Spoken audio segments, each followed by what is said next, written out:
do you think about your team's smarts and intensity at the finish to get this win?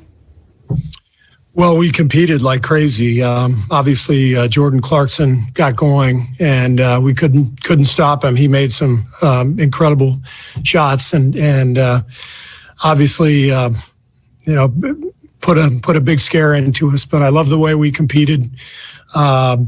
We let them out of the bag a little bit in the fourth with Clarkson getting going. All the fouling early in the quarter hurt us. But as I said, our guys stayed with it.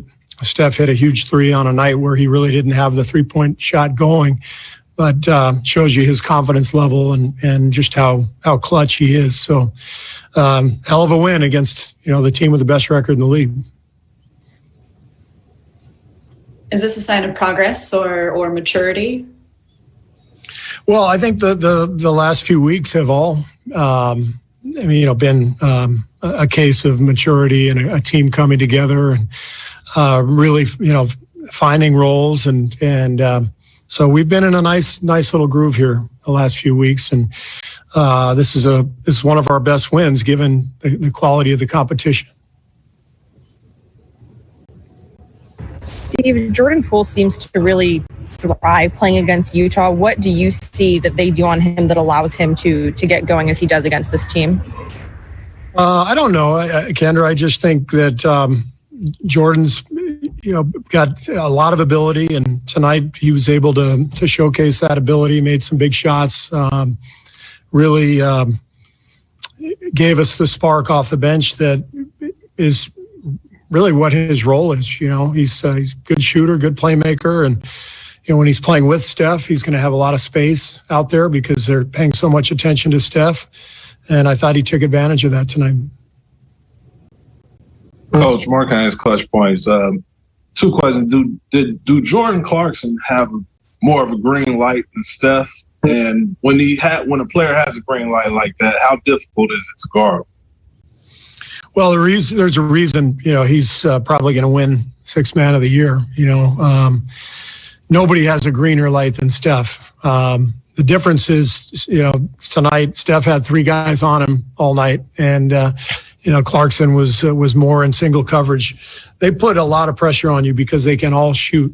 That's what makes Utah who they are. I think they lead the league in three-pointers made and attempted, and because they've got Gobert rolling down the lane, it makes it very difficult to send a lot of bodies at one person. You got to stay home with a lot of shooters. So Clarkson took advantage of that. He was tremendous, made some big time shots, and almost carried them to the win, but we were able to hold them off.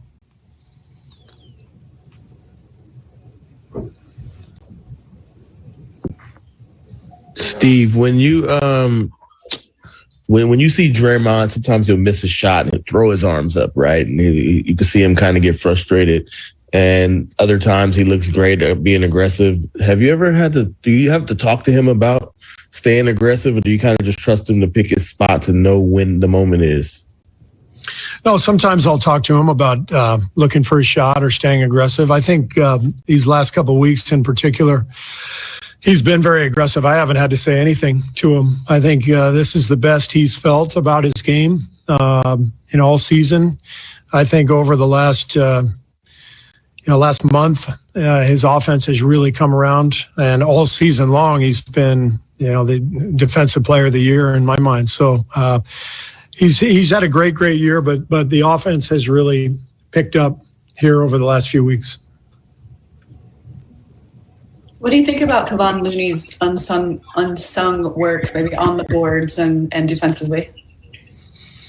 That should be Kevon's nickname, is unsung. It's been unsung.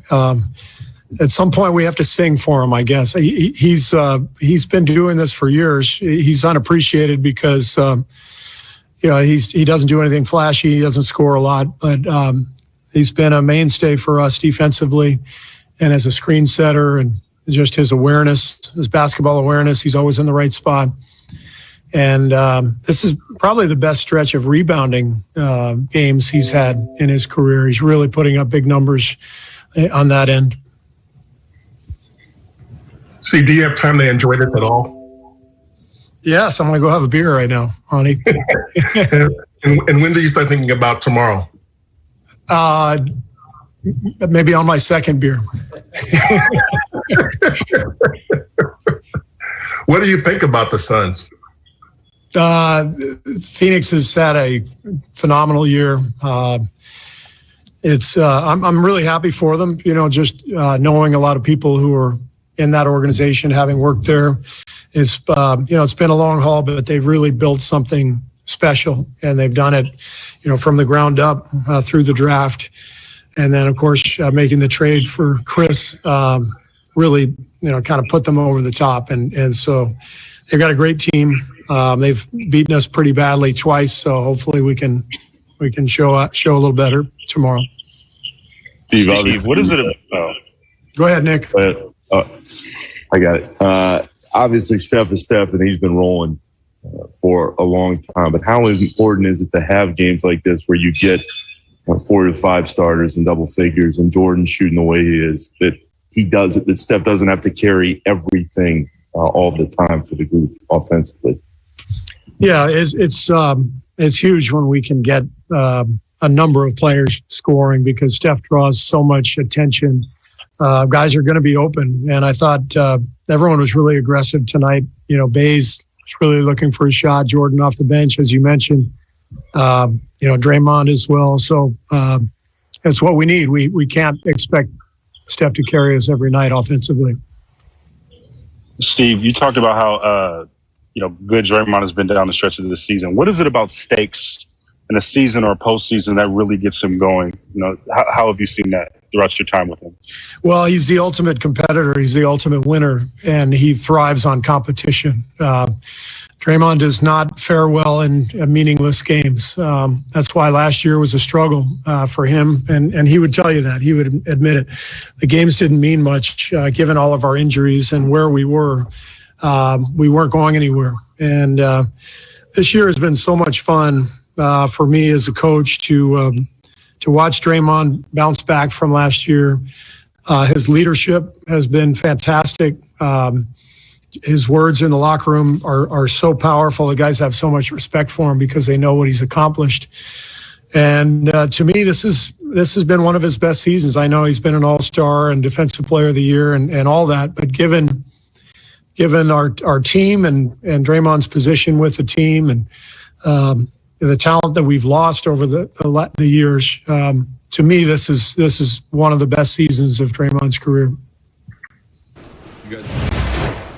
All right, that was Steve. So to turn to this superstar he's become, but like I said, I'm super proud of him. He's a good listener, huh? You taught him well? Yeah, a little bit. Darrell didn't pass on the ball in high school, man. I said earlier, relentless Russell Westbrook. I love his competitiveness, his drive, and his skill is unbelievable. But we saw on the board there Steph Curry in company with Michael Jordan, Kobe Bryant, and he passed Will Chamberlain for the all-time Warriors franchise scoring list. So that's incredible company. It's the same with Russell Westbrook passing Oscar Robertson, one of the iconic, historic figures in the history of the NBA, the man that set the standard for triple-doubles before they were even keeping stats. So just congratulations to Russell Westbrook. I've got the utmost admiration and respect for him. He's had some monster games recently as we look at the Warriors scoreboard. 21 assists tonight. Jeez, Westbrook, congrats again.